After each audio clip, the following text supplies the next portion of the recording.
Selamat pagi pemirsa, Anda menyaksikan Breaking News TV One bersama saya Anggia Eboni. Pemirsa, hari ini Kejaksaan Agung kembali menjadwalkan pemeriksaan terhadap Menteri Komunikasi dan Informatika Johnny G. Plate sebagai saksi dalam kasus korupsi proyek BTS 4G dan infrastruktur bakti Kominfo. Dan untuk mengetahui lebih lanjut mengenai pemeriksaan hari ini, saya akan ajak Anda untuk menyapa rekan kami di gedung Kejaksaan Agung Jakarta Selatan. Sudah ada rekan Nadila Saleh di sana.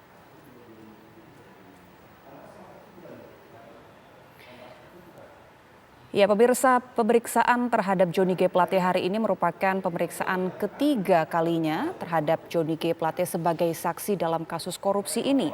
Pemeriksaan kedua sebelumnya sudah berlangsung pada tanggal 15 Maret 2023 lalu, di mana Johnny G. Plate menjalani pemeriksaan oleh penyidik dari Kejaksaan Agung selama kurang lebih 6 jam dengan total 26 pertanyaan.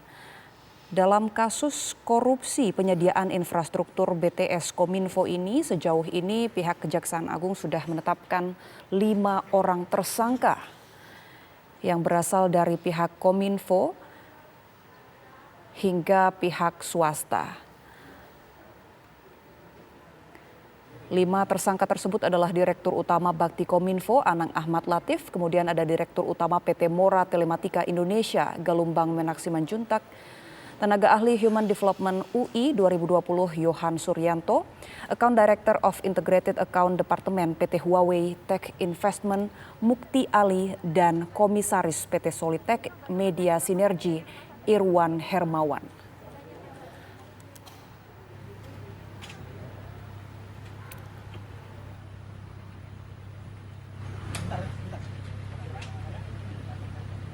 Dan langsung saja kita menuju ke gedung Kejaksaan Agung Jakarta. Sudah ada Nadila Saleh di sana. Selamat pagi Nadila, apakah Johnny G. Plate sudah tiba memenuhi panggilan Kejaksaan Agung di sana? Ya, selamat pagi ya Boni dan juga pemirsa. Memang pagi ini dijadwalkan oleh Kejaksaan Agung untuk kembali memeriksa Johnny G. Plate, yang mana memang pantauan kami tadi Johnny G. Plate telah tiba sekiranya itu pada pukul 10.05 seperti itu waktu Indonesia Barat, yang mana tadi ia tiba di kantor Kejaksaan Agung dan langsung menuju ke ruangan di belakang saya ini, Boni dan juga pemirsa, yang mana memang hari ini Kejaksaan Agung kembali melakukan pemeriksaan terhadap Johnny G. Plate dengan statusnya sebagai saksi untuk kasus dugaan korupsi di pembangunan Tower Base Transceiver Station ataupun BTS, ataupun kasus BTS Bakti Kominfo seperti itu. Kemudian Boni dan juga pemirsa, ini memang sebelumnya jika kami informasikan kembali bahwa memang sebelumnya Johnny G. Plate ini telah 2 kali diperiksa, yaitu pada tanggal 14 Februari 2023 kemarin, kemudian di hari Rabu 15 Maret 2023 kemarin, yang mana memang ini sebagai informasi dalam pemeriksaan sebelumnya ini Johnny G. Plate dicecar seperti itu oleh tim penyidik sebanyak 26 pertanyaan. Namun memang hingga saat ini kami belum bisa memastikan ataupun mengetahui pertanyaan apa saja yang ditanyakan oleh tim penyidik kepada Johnny G. Plate. Namun dapat kami pastikan bahwa pertanyaan yang disampaikan oleh tim penyidik kepada Johnny G. Plate ini berkaitan dengan kapasitasnya sebagai Menkominfo dan juga pengguna anggaran seperti itu. Kemudian Boni dan juga pemirsa, ini sebagai informasi, perkara ini memang telah menyeret 5 tersangka, yaitu Direktur Utama Bakti Kominfo Anang Ahmad Latif, kemudian Direktur Utama PT Mora Telematika Indonesia Galumbang Menak Simanjuntak, kemudian Tenaga Ahli Human Development Universitas Indonesia tahun 2020 Yohan Suryanto, kemudian Account Director of Integrated Account Department PT Huawei Technology Investment Mukti Ali, dan juga Komisaris PT Solitek Media Sinergi Irwan Hermawan. Kemudian Boni dan juga pemirsa, ini jika kami review kembali terkait dengan awal mula dari kasus yang kemudian membuat Kejaksaan Agung ini memeriksa Johnny G. Plate ini, memang kasus korupsi BTS Bakti Kominfo ini bermula dalam rangka untuk memberikan pelayanan digital di daerah terdepan, terluar dan tertinggal Kominfo, yang mana mereka membangun infrastruktur sebanyak 4.200 site BTS seperti itu. Kemudian dalam pelaksanaan perencanaan ini dan ini memang terdapat disebutkan bahwa terdapat pelanggaran yang terbukti bahwa para tersangka ini telah merekayasa dan juga mengkondisikan, maka di dalam proses pengadaannya ini memang tidak terdapat kondisi persaingan yang sehat sehingga pada akhirnya diduga terdapat kemahalan harga yang harus dibayar oleh negara. Hal ini yang kemudian membuat hari ini Johnny G. Plate diperiksa oleh Kejaksaan Agung yang memang jika kita review kembali ini Johnny G. Plate telah 3 kali diperiksa sementara demikian. Kemudian Ebony dan juga pemirsa, ini jika kami gambarkan kembali terkait dengan kondisi di Kejaksaan Agung saat ini, memang pantauan kami Johnny G. Plate ini tiba kurang lebih pada pukul 10.05 waktu Indonesia Barat pagi ini, yang kemudian memang sebelumnya dijadwalkan oleh Kejaksaan Agung ini akan diperiksa pada pukul 9, namun Johnny G. Plate ini tiba kurang lebih pada pukul 9.05 seperti itu, Ebony dan juga pemirsa. Ini kemudian jika kami lihat di sini, Ebony dan juga pemirsa, ini memang ada rombongan dari Kejaksaan Agung. Kami akan mengajak Anda untuk bertemu dengan Bapak. Bapak, mohon maaf. Pak Ketut, mohon maaf bersama dengan live dengan TV One di sini, Bapak. Saya sudah bersama dengan Pak Ketut. Bapak, mohon diceritakan hari ini agendanya seperti apa, pemeriksaan apa saja yang dilakukan oleh... Oke ya, sabar ya. Jadi begini, pada hari ini dilakukan pemeriksaan terkait Bapak Kemoinfo ya. Hari ini ya, beliau sudah datang menepati panggilan dari teman-teman penyidik ya. Ini merupakan panggilan yang ketiga, ya, dan sudah kita tetapkan 5 tersangka sebelumnya, ya. Kenapa ini dilakukan pemanggilan? Karena kami sudah melakukan klarifikasi, evaluasi terhadap hasil pemeriksaan daripada BPK yang kerugiannya sangat fantastik, sekitar 8 triliun lebih ya. Jadi ini perlu kami klarifikasi terhadap saksi dan para pelaku, termasuk para tersangka yang sudah kami tetapkan, seperti itu. Kapasitasnya hari ini baru sebagai saksi. Apakah nanti ke depan seperti apa? Kita lihat hasil pemeriksaan hari ini. Bapak, untuk pemeriksaan yang telah menjadi Pak. Materi pemeriksaan sudah saya sampaikan bahwa materi pemeriksaan ini karena kita sudah mendapatkan hasil pemeriksaan dari LHP BPKP ya. Ini perlu diklarifikasi. Kenapa kerugiannya begitu besar sampai 8 triliun lebih. Jadi ini perlu. Ya, karena ada dari perencanaan, dari pelaksanaan, dari evaluasi dan beberapa dianggap sebagai kegiatan yang fiktif. Ini harus kita lakukan pemeriksaan klarifikasi terhadap orang-orang yang terkait dalam perkara ini. Adanya juga tersangka ini kapan adanya yang George itu akan diperiksa juga hari ini, Pak? Saya jawab, yang 5 tersangka masih dalam proses penyidikan. Dalam waktu dekat kita sudah mulai tahap 2 ya. Sudah mulai tahap 2 ya. Ada adiknya ya, adiknya juga nanti akan kita klarifikasi semua. Hari ini Pak? Hari ini ada kita melakukan pemanggilan, tetapi kita tidak mau merilis, belum mau kita rilis karena yang bersangkutan belum datang. Biasanya jam 2 kita udah rilis, kita yakinkan bahwa yang bersangkutan sudah datang baru kita rilis. Oke, berarti ada kemungkinan hari ini juga dipanggil? Ada beberapa yang kita panggil. Panggilannya dilayangkan belum Pak buat Gregorius? Iya. Kalau untuk adiknya saya belum ini ya, makanya saya mau konfirmasi dulu sama teman-teman penyidik ya. Pak, pemeriksaan 2 bulan yang lalu kan Terkait dugaan kelalaian yang dilakukan Menteri terkait kerugian negara ya? Ya semua pasti kita klarifikasi. Mengenai ada aliran dana apa sebagainya, kita klarifikasi hari ini. Pak, 2 bulan lalu kan disebutkan bahwa ada dugaan manipulasi yang dilakukan terkait proyek Bakti Kominfo ini. Nah, apakah dugaan manipulasi itu juga akan didalami pada pemeriksaan? Semua informasi yang diperoleh dari semua hasil penyidikan, termasuk teman-teman dari media dan masyarakat, kita klarifikasi hari ini. Bapak, apakah ada pemeriksaan lain selain dengan tersangka-tersangka ini dan juga saksi-saksi? Apakah ada pemeriksaan di luar dari ini? Karena disebutkan bahwa ada tokoh politik yang terlibat seperti itu, Pak. Bagaimana, Pak? Saya belum lihat sampai ke arah sana ya. Yang kita lihat sekarang fokuskan adalah pemeriksaan pada hari ini. Ya, kenapa yang bersangkutan kita panggil pada hari ini? Kemarin kita umumkan sama Jaksa Agung dan Kepala BPKP ya, hasil dari LHP teman-teman ahli BPKP. Yang itu kita sampaikan pada hari ini, klarifikasi. Kenapa kerugiannya segitu besar? Masyarakat juga kaget kan? Yang awalnya disebut 1 triliun sekarang menjadi 8 triliun, bahkan lebih. Nah, ini yang perlu kita gali semuanya. Berarti soal anggaran ya Pak, soal... Bagaimana hasil pemeriksaannya? Nanti kita kompres setelah dilakukan pemeriksaan. Seperti apa nanti statusnya? Nanti kita kompres setelah hasil pemeriksaan. Artinya status hukum Pak Nanti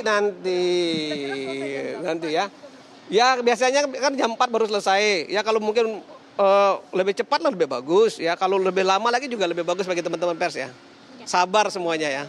Oke ya. Pak, berarti kalau dari pemeriksaan sebelumnya Pak Joni Plate ini mengetahui bahwa memang ada penyalahgunaan dana ini? Saya tidak mau menjawab iya. Tapi yang jelas hari ini kita periksa karena ada hasil pemeriksaan BPKP yang begitu signifikan kerugiannya. Sampai 8 triliun dari proyek yang cuma 10 triliun. Bisa disimpulkan semua ya, teman-teman bisa menyimpulkan. Dalami juga ya Pak soal pencairan anggaran yang 100% itu Pak? Ada kemungkinan tersangka? Pasti kami dalami semua. Ada kemungkinan penambahan tersangka? Kemungkinan itu pasti ya. Pasti ada kemungkinan ya. Ya udah ya. Oke ya. Hah? Tunggu aja ini hasil pemeriksaan hari ini ya. Hari ini Pak ya? Hari ini kita tunggu ya hasil pemeriksaannya. Tapi udah datang kan Pak? Sudah datang. Berarti ya, teman-teman ini nggak lihat. Hah? Sehat nggak Pak? Joni G. Plate keadaan saat ini sehat? Ya belum datang pasti kan saya sehat ya. Kalau belum datang kan pasti sehat ya. Pak, datangnya bawa berkas-berkas apa gitu atau sama siapa Pak dia datangnya Pak? Biasanya orang datang ya disertai dimintain berkas atau berkasnya sudah ada. Apalagi kita sudah melakukan penggeledahan beberapa tempat ya. Bahkan hari ini juga dijadwalkan dilakukan penggeledahan. Di mana itu Pak? Di mana penggeledahan? Ya. Nanti saya sampaikan. Nanti setelah konferensi pers kita sampaikan semua. Ya kalau disampaikan hari ini nanti semua pada hilang-hilangi gimana? Tidak bergerak ya Pak ya? Ya udah gitu aja ya. Makasih ya. Terima kasih ya. Ya, baik Ebony dan juga pemirsa, itulah wawancara kami tadi bersama dengan Pak Ketut Sumedana, Kepala Pusat Penerangan di Kejaksaan Agung Republik Indonesia, mana tadi memang ada sejumlah statement ataupun pernyataan yang disampaikan dalam wawancara tadi, yang mana tadi menyebutkan bahwa memang dalam pemeriksaan hari ini dia belum bisa memastikan bahwa materi apa saja yang akan ditanyakan oleh tim penyidik kepada Joni G. Plate dalam pemeriksaan hari ini. Kemudian tadi berkaitan dengan sejumlah tersangka yang memang telah disangkakan dalam kasus korupsi ini, memang tadi juga belum bisa dipastikan kapan akan disidangkan sejumlah tersangka tersebut. Namun memang hingga saat ini tim penyidik masih melakukan penyidikan terhadap sejumlah tersangka dan juga masih melakukan pemeriksaan terhadap sejumlah tokoh yang akan diperiksa, salah satunya yaitu Joni G. Plate yang melakukan pemeriksaan hari ini. Kemudian sebagai informasi, Ebony dan juga pemirsa, kemarin memang pada tanggal 16 Mei kemarin juga Kejaksaan Agung memeriksa sejumlah saksi. Yang pertama yaitu berinisial SG selaku staf khusus Kementerian Komunikasi dan Informatika, kemudian YP selaku General Manager Logistik PT CI, kemudian inisial AK selaku karyawan PT Huawei, dan juga R selaku Direktur PT Bintang Komunikasi Utama. Dan memang tadi berdasarkan informasi dari Pak Ketut juga menyampaikan bahwa memang akan ada kemungkinan adanya tersangka-tersangka baru, dan memang hingga saat ini kami juga akan terus mengupdate apakah nanti Joni G. Plate ini juga akan menjadi tersangka dalam kasus ini atau seperti apa. Kami akan terus mengupdate hal tersebut. Sementara demikian, Ebony kembali ke Anda. Baik, terima kasih Nadila Saleh mengabarkan langsung dari kantor Kejaksaan Agung Jakarta Selatan. Pemirsa, Badan Pengawasan Keuangan dan Pembangunan Republik Indonesia menyampaikan nilai kerugian negara akibat korupsi dana pembangunan infrastruktur BTS Kominfo sebesar 8,32 triliun rupiah. Hasil perhitungan kerugian keuangan negara ini diserahkan ke Kejaksaan Agung pada siang kemarin.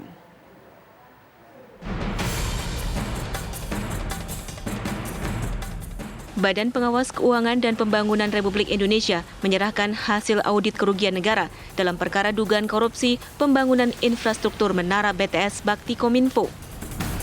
Ketua BPK Muhammad Yusuf Ateh menegaskan bahwa pihaknya telah melakukan kajian dan memperoleh bukti yang cukup terkait nominal kerugian negara akibat kasus korupsi BTS Kominfo.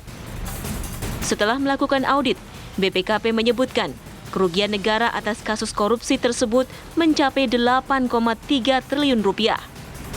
Berdasarkan semua yang kami lakukan dan berdasarkan bukti yang kami peroleh, kami telah menyampaikan kepada Pak Jaksa Agung, kami menyimpulkan terdapat kerugian keuangan negara sebesar 8 triliun 32 miliar 84 juta 133.795.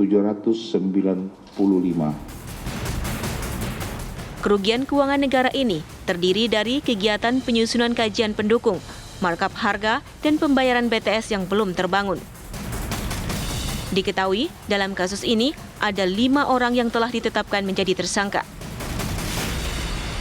Teman-teman, seperti teman-teman ketahui bahwa kami telah menetapkan 5 tersangka atas kasus BTS ini. Yang pertama adalah AAL, kemudian GMS, GS, MA, dan IH. Saat ini penyidikan telah selesai dan kami akan serahkan tahap 2-nya kepada Direktur Penuntutan. Proyek pembangunan infrastruktur digital BTS ini menargetkan pembangunan BTS lebih dari 7.000 desa di 5 wilayah dengan besaran anggaran 28,3 triliun rupiah. Dari Jakarta, Kurnia Amal, Muhammad Rafi, TV One mengabarkan. Kasus dugaan korupsi penyediaan infrastruktur BTS 4G Bakti Kementerian Komunikasi dan Informatika periode 2020-2022 menyeret nama Menkominfo Johnny G. Plate. Kejaksaan Agung menyatakan adik Johnny G. Plate, Gregorius Alex Plate, telah mengembalikan uang sebesar 534 juta rupiah terkait kasus ini.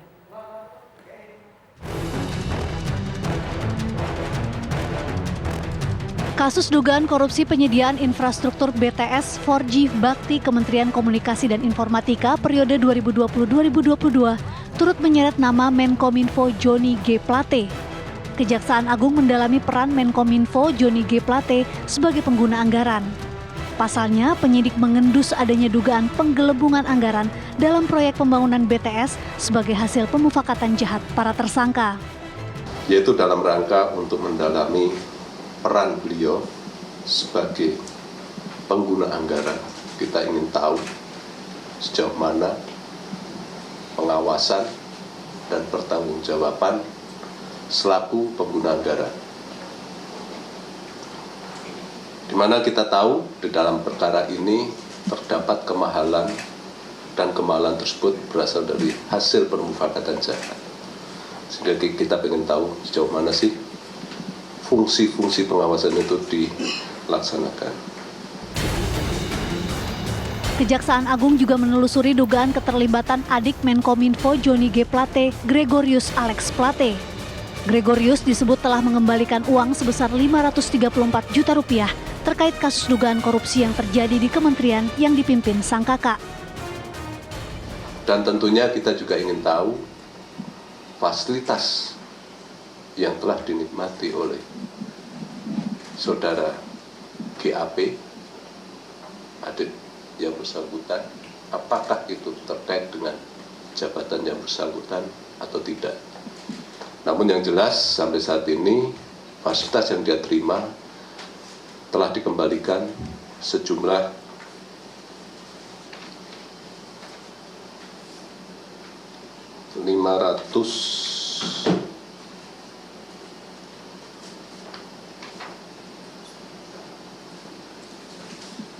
Rp534 juta rupiah. Itu sudah dikembalikan. Sebelumnya, penyidikan kasus dugaan korupsi penyediaan infrastruktur BTS 4G Bakti Kementerian Komunikasi dan Informatika berujung pada penetapan 5 orang tersangka. Salah satunya adalah Direktur Utama Bakti Kominfo, Anang Ahmad Latif. Sejatinya, proyek pembangunan menara BTS 4G Bakti Kominfo dilakukan untuk memberikan pelayanan digital di daerah 3T, terdepan, terluar, dan tertinggal. Namun akibat kasus dugaan korupsi ini, negara malah mengalami kerugian hingga triliunan rupiah. Tim TV One mengabarkan. Pemirsa, Breaking News TV One akan kembali sesaat lagi, tetap bersama kami.